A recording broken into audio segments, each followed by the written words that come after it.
Gaza में 14,000 बच्चों की मौत हो सकती है। जी हाँ, 14,000, 14,000 बच्चों की मौत हो सकती है।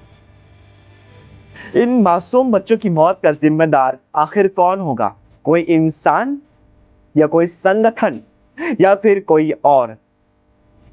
संयुक्त राष्ट्र के मानवतावादी प्रमुख टॉम फ्लेचर ने बताया कि अगर गाजा में फूड सप्लाई नहीं की गई तो 14,000 मासूम बच्चों की जान जा सकती है। गाजा एक ऐसा इलाका है जो कि एक पूरा का पूरा खुले कब्रिस्तान में बदल चुका है। बिल्डिंगें तहस नहस हो चुकी हैं, खंडरों में बदल चुकी हैं। इलाके में बिजली नहीं है, पीने के लिए, नहाने के लिए पानी नहीं है। बीमारी का आलम यह है कि बीमारी लगातार बढ़ती जा रही है। अस्पतालों में दवाइयाँ नहीं है, अस्पताल ही नहीं है तो दवाइयाँ कहाँ से होंगी? लोग बेघर हो चुके हैं और उधर इजरायली सेना की बमबारी की वजह से लोग मरते ही जा रहे हैं।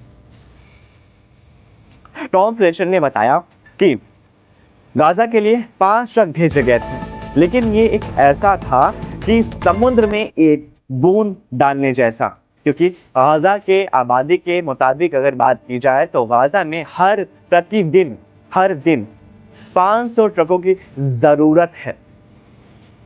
लेकिन इजराइल ने 2 मार्च से नाकेबंदी लगा रखी थी। कनाडा, फ्रांस के दबाव के बाद इजरायली पीएम बेंजामिन नेतन्याहू ने यह फैसला लिया कि नाकेबंदी हटा करके कुछ फूड सप्लाई की जाएगी, लेकिन ये फूड सप्लाई अभी भी अपर्याप्त है। इन मासूम बच्चों का जिम्मेदार कौन होगा? क्या इसे युद्ध विराम को रोकना चाहिए? नीचे हमें कमेंट करके बताइए, अपनी राय शेयर कीजिए और इस वीडियो को अपने ग्रुप में, दोस्तों के ग्रुप में, फैमिली ग्रुप में ज्यादा से ज्यादा शेयर कीजिए। शुक्रिया।